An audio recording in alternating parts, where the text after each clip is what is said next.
it sounds like you've strided out and been very bold with your coaching and what you've learned, but can you pinpoint a moment in your life that you would say is your bravest moment? I can't pinpoint one defining moment where I've had to be brave. There are lots of different moments where I have had to be brave, and actually they have helped me, become the person that I am today.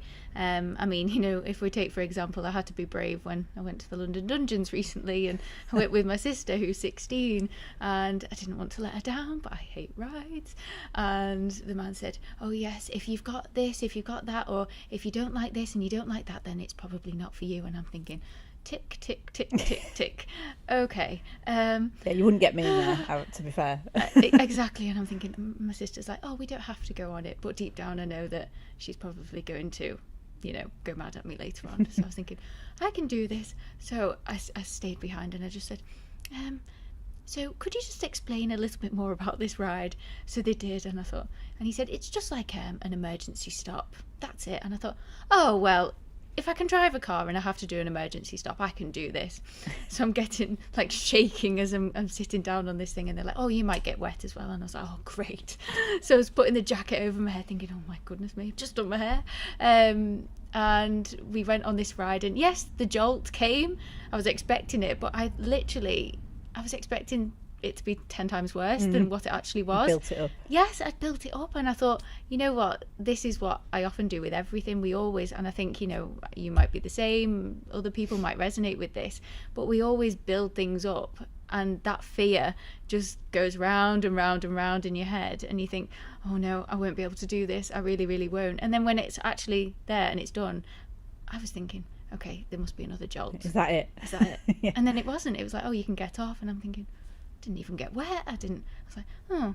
Now the next ride, I won't spoil it for anyone I didn't go on. I decided, no way I won't spoil it for anyone who hasn't been, but no way. Yeah. But it proved to me that yes, sometimes you can just get on and you can be brave, and sometimes the fear it's just in your head. Yeah. It is a great metaphor for life, that, I think, isn't because it? There's so many things that we put ourselves off from doing because of the fear of what we've built up. Like, stand-up's a great example of that. People always say to me, I don't know how you do it, I don't know how you get on stage, but at the end of the day you just do it, and it's like a skydive and you jump, and then it's the best feeling in the world, and you feel really grateful that you've actually pushed yourself to do something like that. Yeah. I mean, I wouldn't be able to do stand-up on the spot. I would need a script. Yeah. But if someone told me to do that tomorrow, I'd be like, oh, I'd be probably nervous. But I think, no, you know what? Just turn that into excitement. Get on the stage, read the script, and just read it, and just go for it. Give it a go. I love the Nike tagline. What is it? Just do it.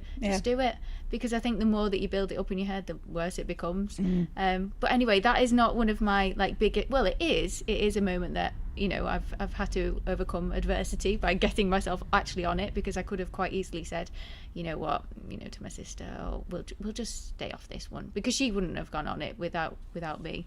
But I think, in all seriousness, the moment that actually really helped define who I am now, and really sparked my love, my passion for well-being, definitely was the moment where, not when I bought my house, but when I actually decided to move in to my house, which took a while.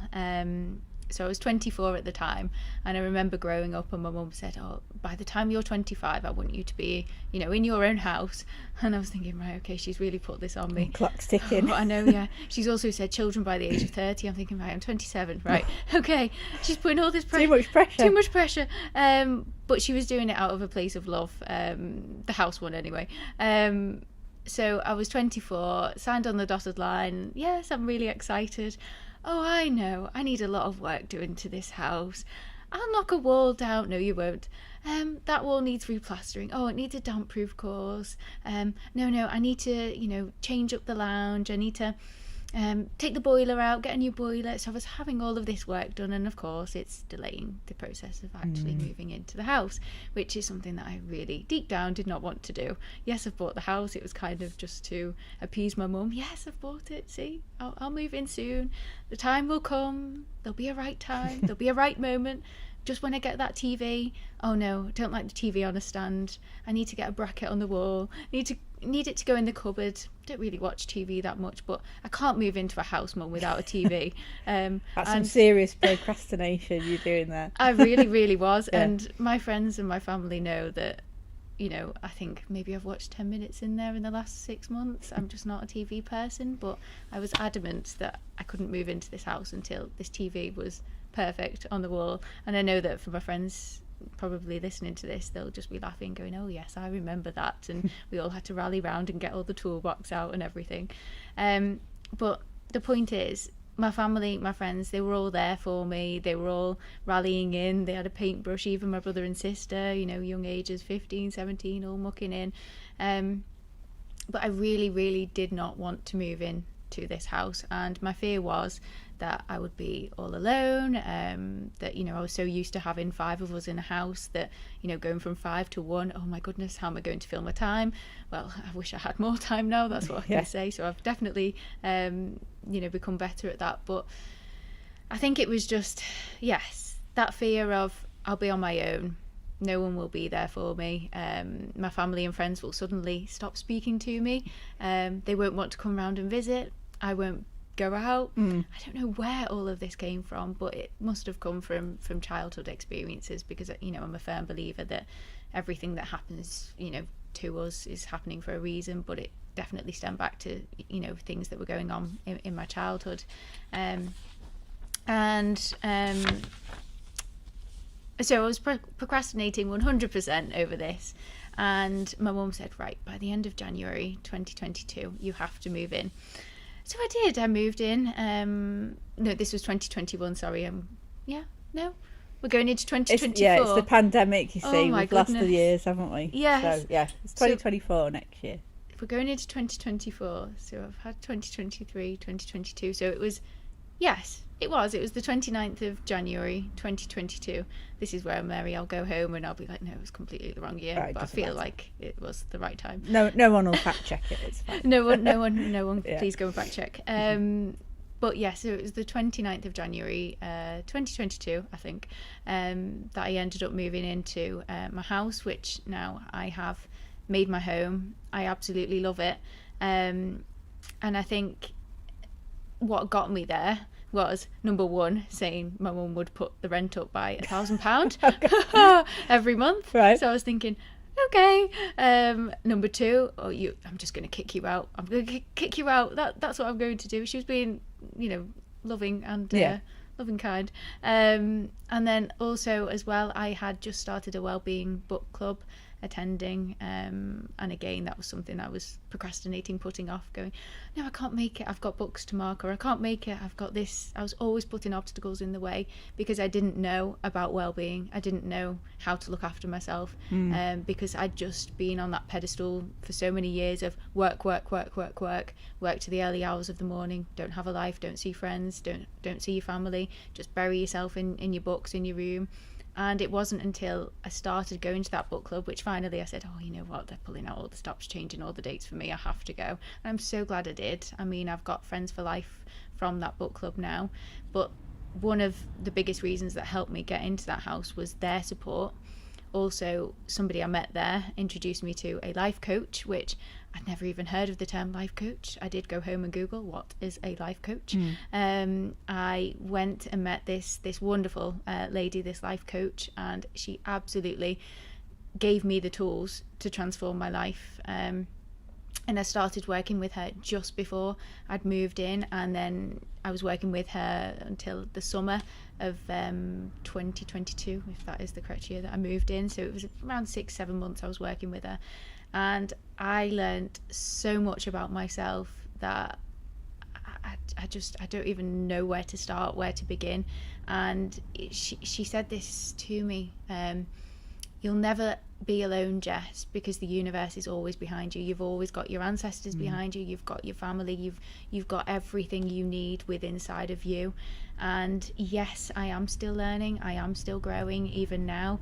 You know, I still stay in contact with her. I think she's an amazing life coach. She is incredible.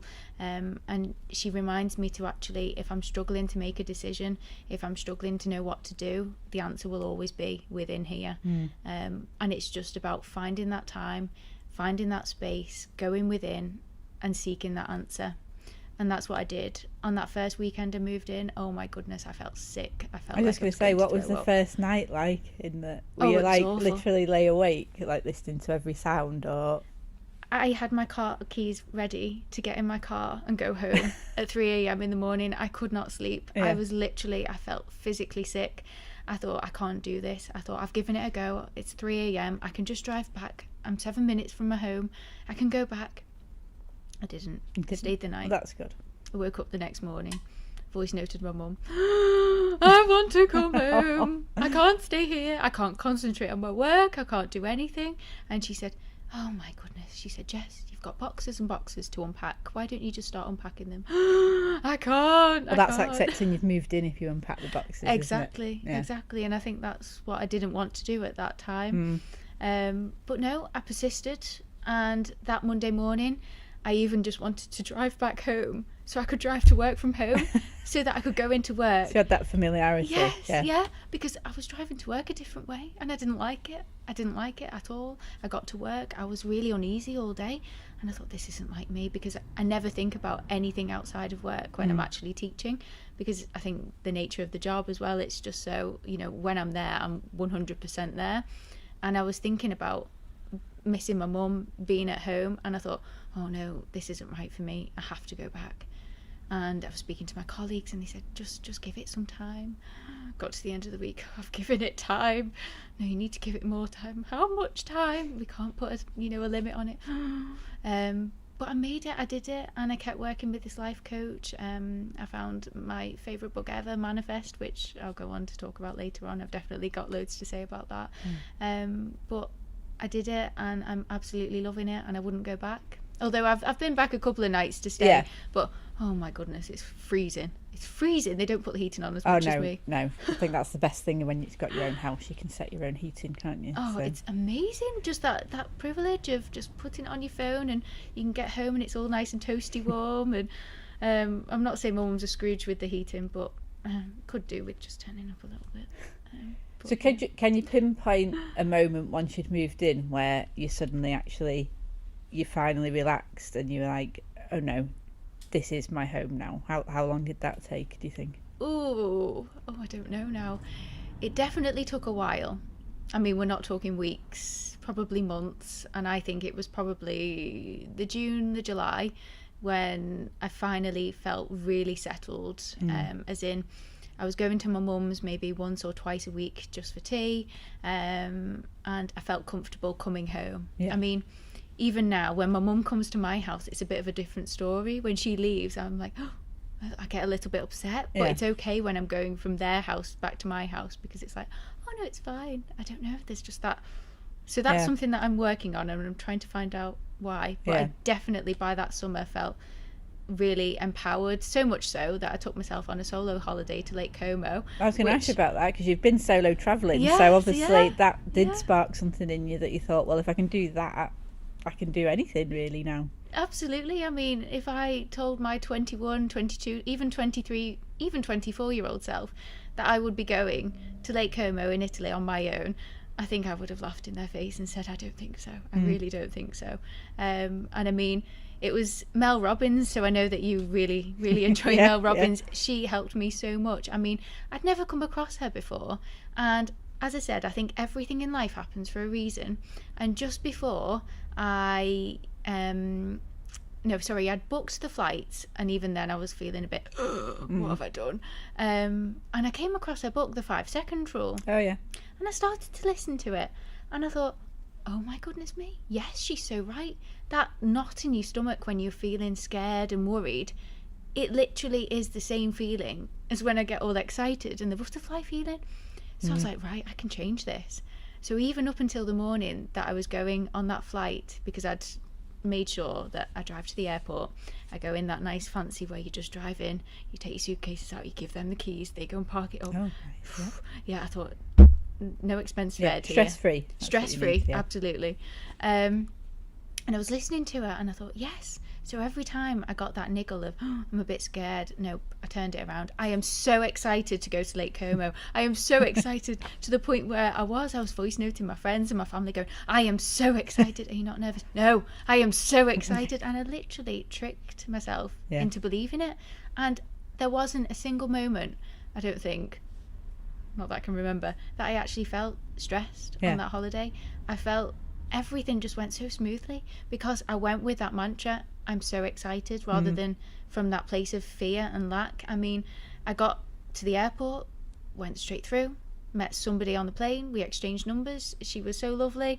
She was like, oh, I can tell you where to go and this, that, the other. I was like, oh, this is amazing. Well, that's because you've made yourself open to the universe in that, and that you draw people like that to you then, don't you, when you're in that open frame of mind? Absolutely, yeah, a magnet. So I got to my hotel, everything was fine, everything was amazing. I mean, my charger broke, but that's replaceable. Yes, it was. But at the time I was thinking, right, I'm on 5% here, I can't speak this language, I don't know anyone, I only know my mum's mobile number and she's back in the UK, but luckily there was a phone shop down the road and I was able to just explain, just take the old one, my charger broken. And then they were able to help, so thank goodness. I think that was the only time where I really thought, but I had the best time ever, and I can't believe that I haven't booked another holiday. I really need to. Yeah, sounds like you need to. Would you go on a longer solo tour now you've done that, maybe? I think I need to. Yeah. I'm thinking long haul. I'm thinking either Australia or Dubai or just somewhere long haul, and just see where it goes. Yeah, because I never did the travelling thing when I was younger. It was literally straight to university, straight to work. I was telling someone the other day I've never had longer than 2 weeks off since I was 15. Oh, Mary. So I think I need to, my plan for maybe not next year, the year after when the kids are grown up, is to go across Canada. Oh, wow. Because we watched the Amazing Race, what it was called, and they went from one coast to the other. And I've got a really good friend in Canada as well, so that's the plan for me anyway, to go on an adventure with it in a camper van or an RV or whatever they call them. Over there. So that sounds exciting. Yeah. So it sounds like you've definitely got braver as you've got older then. Absolutely, yes. Yeah. Although it's funny you ask that about if you're saying to me, do I think people in general get braver as they get older? I don't think that's necessarily true. I think it does come down to having enough courage to actually do something in the presence of fear and doubt. And I know I've said this before, but this is why I absolutely love Nike's tagline, just do it, because it encourages anybody to just go out there and do it. I think there's never going to be a right or a perfect moment to do something. And I think in the past I've definitely fallen into that trap of thinking, oh, but there will be a right time to move in, or there will be a right time to do this, or it will be, I'm just waiting for the perfect time. But there isn't. And I think the longer that you wait for that moment, that epiphany, then the more you're sitting in that place of fear and doubt and worry and anxiousness. And I think if you do just jump in, and as much I'm not saying it's not going to be scary, but I can probably 99% guarantee that when you do it, it's not as scary as you think. I've definitely learned that. And I think I think it is just about feeling the fear and doing it anyway. And I know that that's a book by Susan Jeffers as well, a very good book. But I think, and Dale Carnegie did the original book on that, I think, as well. That was one of my dad's favourite books. Feel the fear and do it anyway. Oh, I need to do a little Google search after this. I love a good book. I think feel the fear and do it anyway, but I don't think it necessarily comes with age. I think it comes with that bravery, that courage to just dive deep, do it anyway. Well, I think it's very much a sliding scale, and it's all relative, isn't it? Because some people wouldn't go and sit and have a coffee on their own in a coffee shop, and that would take bravery for them. Absolutely. But they might happily go on a roller coaster, which I wouldn't go on a roller coaster, but I'm quite happy to sit in a coffee shop on my own. So what's brave for one person isn't necessarily brave for someone else, is it? So, absolutely, yes. 100%. I mean, I remember that first evening in Lake Como, and I was thinking, I've got to go and have a meal on my own. By yourself, How was that? Oh, it was nerve-wracking. It really was, because I thought, what do I do? Just so I was sat outside. Obviously it was really hot, and you know, the waitress came over. She was lovely, and she was asking me what my job was. She couldn't believe I was a teacher. She was like, oh, but you're fashion and all of this. I was like, oh, thank you. But I ended up just having this meal, and I kept looking around thinking, are people going to be looking at me thinking, you know, why is she sat on her own? And I thought, no, what, you know, just embrace this. So I carried on and I finished, and then by the end of that holiday I became so much more confident. And actually, the more I looked around, the more that I actually saw other people on their own having meals and things. And I thought, well, I'm not judging them. I'm just thinking, wow, they're brave. Hats off to them. Yeah, well, you do. I think it's more a European thing, because I worked in Copenhagen for 2 years, and I had to eat up by myself every night because I was staying in hotels, and there was lots of people doing it. And I used to take my book and sit there, and it was really nice, and I enjoyed it.